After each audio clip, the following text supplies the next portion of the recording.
Hello everyone and welcome back to the Cellblock Scorch. This is week 21. I'm Cricket and I'm recording. The prompt this week was given by Peishi and it was, guests receive a raucous welcome and their reaction devastates their hosts. Peishi also included a note on this, can be fanfic as long as it isn't Oron, which was just really funny. I think because we'd already written a couple of Oron fics and then also because the prompt included the word hosts. I think Peishi just didn't want us to do the obvious thing. Last week when Peishi was talking about this piece, she said that y'all knew the characters already. That is not technically true. I had written 2 Scorches involving these people before this, but I didn't win either of those weeks, so this is going to be the first introduction of all of these characters. And this is actually the first piece I wrote that combined 2 different sets of characters, so it was kind of fun for me to put all of these people together. I am excited to share this piece with y'all. This is called Summer's Return. 1 p.m. Emmeline sat up excitedly, exclaiming, "Hey, Lexi, Summer's going to be in town this afternoon, and she wants to come visit. She just texted me."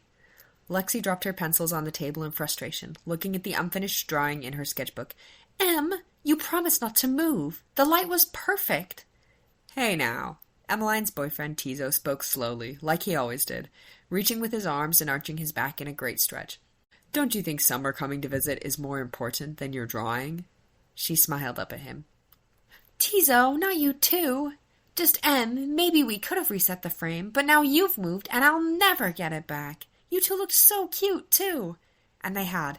Em curled up next to Tizo, playing on her phone while he read his book, his arm around her, the afternoon sunlight adding a sweet glow to the scene in the living room. It had been perfect. Lexi just had to draw them. Then the import of what Emmeline had just said started to sink in, and she looked up from the drawing with a start. "Wait, did you say Summer is coming to visit today?" Emmeline laughed and nodded. "That's what she said. She'll be here around 4, if that's okay. I wanted to ask you before I told her yes." Lexi was immediately thinking of everything they would have to do in the next 3 hours, and it didn't seem like nearly enough time, but having Summer here as soon as possible was more important. "Of course, that's just long enough." A deep rumble sounded from Tizo, and Lexi knew he was laughing at her. "What are you plotting there, Lexi Lou?" She was already frantically writing up a list, and Emmeline and Tizo got up to come peer over her shoulder at the hasty plans. If Summer was coming to visit, and Alexandra had any control over the situation, they were going to do this right.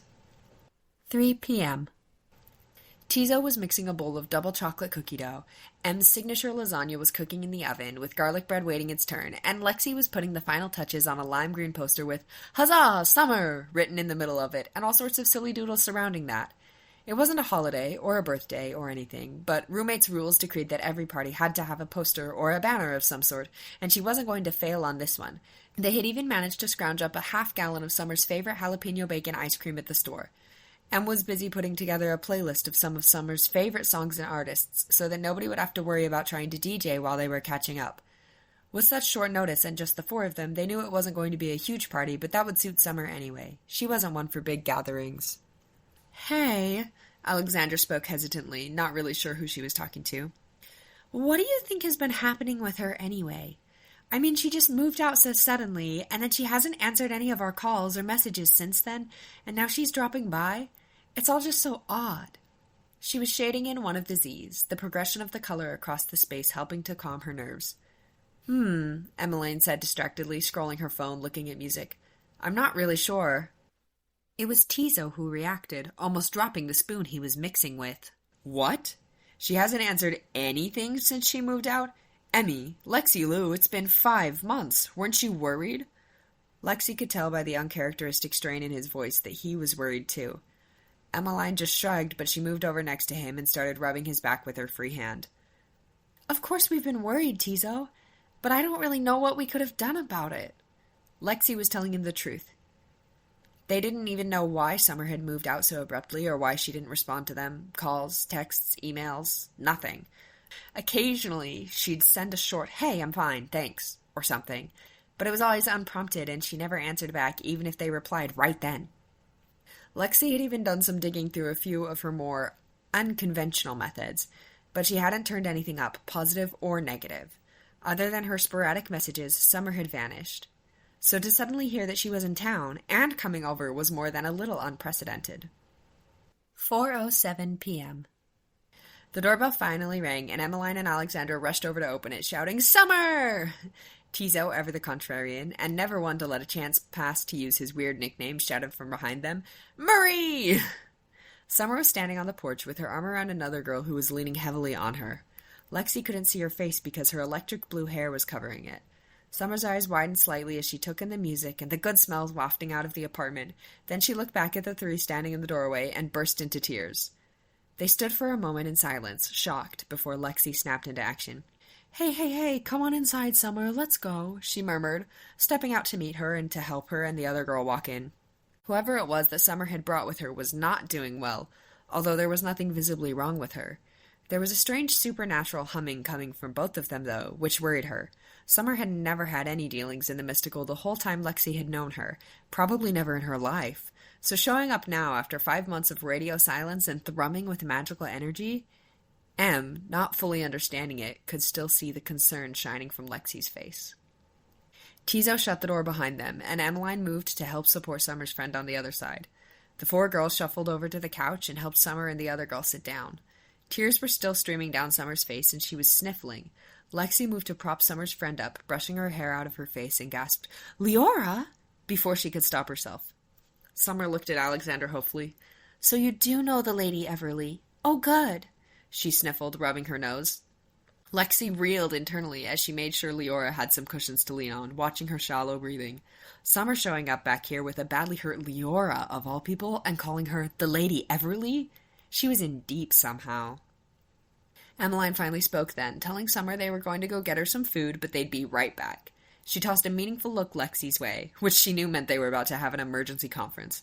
They walked into the kitchen, and Em pulled the lasagna and the garlic bread from where they'd been warming in the oven, telling Tizo to get out plates and cups. He pulled out the dishes as Emmeline started cutting into the lasagna. Lexi knew she was freaking out, and then she looked up at her, finally. "Spill, you obviously know more about this than I do. Tell me what is going on out there before we get any more involved. Why is Summer crying?" Emmeline's voice cracked. More than anything, she hated seeing her friends in distress and not knowing what to do about it. Lexi had been nervously braiding a lock of hair, and now she studied the braid intensely as she finished it off, considering what to say. She looked back up to see Em and Tizo with the food plated, holding hands and staring at her, waiting. "Here's the thing," she said slowly. "I don't know much more than you. I do know Leora, that girl with Summer. She was one of my best friends in high school, but I haven't seen her in about 2 years, and I haven't heard anything from her in 3 or 4 months or so." To be fair, though, to Leora and Lexi, 2 years was really not a long time. But Lexi had no idea how much Summer knew, or if she needed to tell Em and Tizo the truth about what she and Leora were. She was sure that if she did, this situation would be even more out of control. Her mother was going to be furious. Okay, but why did Murray call her Lady Everly? What's that about? Of course Tizo would notice that. She's from one of the old families. That's the best way I can explain it." That was the truth. They looked at Lexi blankly, but she didn't really know what else to tell them. "Listen, that's all I've got. I'm as confused as you are. I have no idea why 2 of my best friends are out there on the couch, obviously not okay. Summer is probably still crying, and Leora is hurt, and we need to get back out there and get to the bottom of this. Summer's the only one with answers." Lexi's throat was tight, and there was an uncomfortable burning behind her eyes.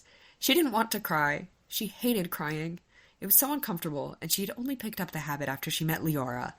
She moved to pick up the plates, and Tizo began gathering the cups of cola. Em gazed at her for a long moment before she spoke. "Fine."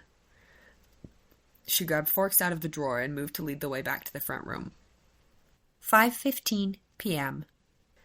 They hadn't tried to get any answers out of Summer as she ate.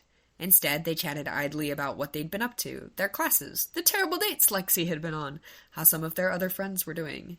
The upbeat music playing in the background was an incongruous soundtrack to the tension everyone felt. Tizo was the hero of the hour, keeping everyone's glasses full and making sure they all took seconds of the lasagna. He was, Lexi noticed, holding out on his cookies and the ice cream, but that was probably for the best. She wasn't sure if the cookies were edible or not. Tizo had this history of spiking cookies with weird, horrible ingredients for the laughs, and she had forgotten to check. Leora hadn't stirred, and the lasagna in front of her remained untouched. Lexi's chest ached.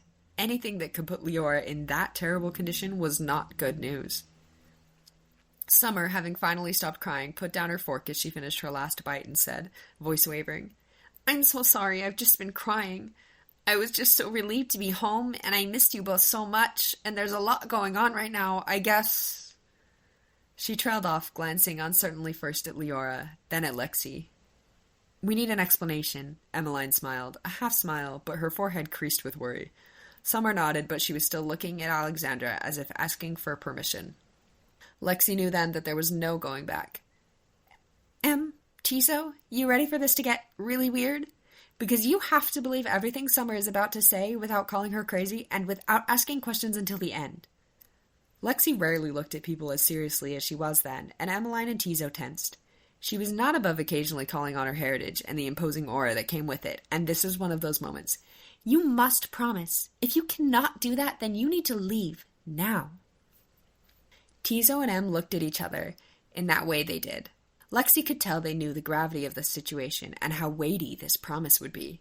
Emmeline's hand traced gentle circles on Tiso's knee, and his arm was around her shoulders. He quirked an eyebrow, she gave a little shrug, and they turned back to look at Lexi and Summer, saying in unison, "Okay, go." 5:50 p.m. Tiso had taken it all remarkably well. Somehow, nothing ever fazed him. Em, on the other hand, was short-circuiting. She looked between Summer, Lexi, and the still out-of-it Leora in a kind of dazed amazement. Let me get this straight. Summer was kidnapped by the Unseelie court in some sort of a bid to incite warfare because Lexi is a princess of the Seelie court. In fact, the heir to the throne of light. Their plan didn't work out because they made the mistake of hiding on the lands of the Everly family, one of the most powerful vampire families in the world. Emmeline spoke faster and faster, and her voice rose rapidly.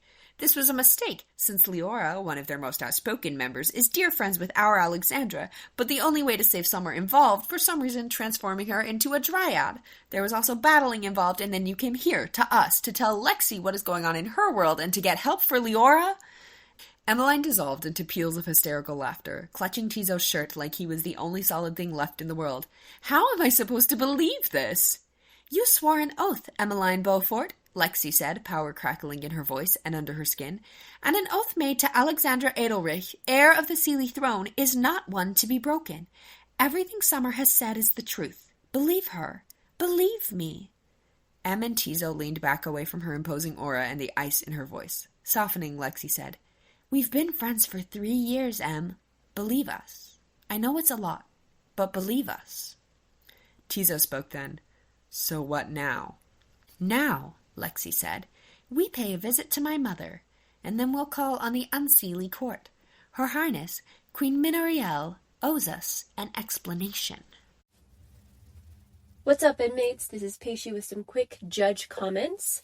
Obviously, you just heard the Scorch from Cricket, and the Ember that's on Patreon is from Bones. Both submissions from this week were really good. I just had the chance to reread both of them, as I do. And just great effort, good times all around.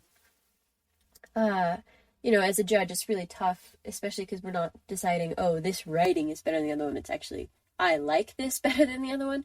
So it's way subjective and, it's tough to decide sometimes. But what's interesting for me in this one was that Cricket used characters from other Scorches of hers, so I was kind of familiar with the world building, and I'm always a sucker for anything that builds on lore or anything like that. So characters that I know and getting to build up on that is, it's one of my weaknesses as a judge, that sometimes people will go in for the kill for and sometimes it just happens, So I was really glad that Cricket brought some familiar faces into this Scorch, and I hope y'all enjoyed. Keep those fires burning, y'all. Author comments, speedrun version, because I'm sick and I don't want to talk more, and I'm recording too close to the deadline because of my own poor time management skills. First off, happy Pride! I meant to say that on Saturday, since I had the June 1st episode, but I forgot. But anyways, happy Pride now, and I would just like to let you know that Lexi and Leora are the end game. They're going to be a stupidly long slow burn, because you can write a stupidly long slow burn with 2 immortal characters. And that's on that. When I wrote the first piece with Lexi and Leora in it, I didn't say that out loud. But that year, freshman year of college was the year I was like figuring out that I'm bisexual. And then later when I was like, these two are going to end up in love, I went back and looked at the first piece and was like, yeah, that was obvious actually. I have a personal goal to write more girl romances. Anyway, that's not relevant to this piece. I just want you to know it because it is true. So this piece was fun because I got to combine two pieces, like I said. Lexi and Leora were in one piece, and then the college group of friends, Summer, M, and Alexi, were in another piece, and Tizo showed up there. And then when I got to this piece, I was like, what if Alexandra from Leora and Alexandra and Lexi from the college piece, what if they're the same person? And then I was like, shenanigans. So that was like fun to do and to combine in this way. There's kind of a whole epic plot thing happening, and I've never come back and really done more on it. I've done a little bit, but the reason is I've been learning this the last several years. I hate writing plots. I'm not good at plots. Plots are really just, I like scenes and vibes and moods, which is a problem when I have these like epic things in my head because I'm like, oh, that's a good idea, and then I just never write the thing. How do real writers do it? I don't know. Anyways, this piece was super fun. I was really glad Pacey liked it. Really glad I get to share it with y'all. And for week 22, I prompted... I'm so dramatic, oh my gosh. For week 22, I prompted, there was some part of me that always knew you'd have to go.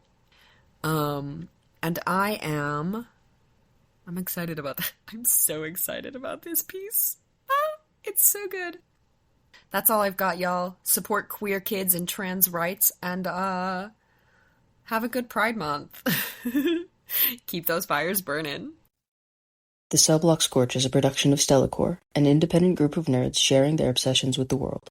We can be reached at thestellacore@gmail.com, through comments on your podcast platform of choice, our Instagram, Stella_core, and at our YouTube, also called Stellacore. Feel free to check out our other productions on our YouTube channel, or our cosplays on Instagram.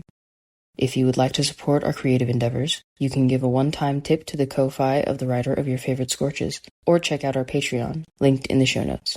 There, you can access the winning Scorches and episode transcripts for free, or sign up for Spark level support for $5 a month to gain access to all of the Scorch submissions.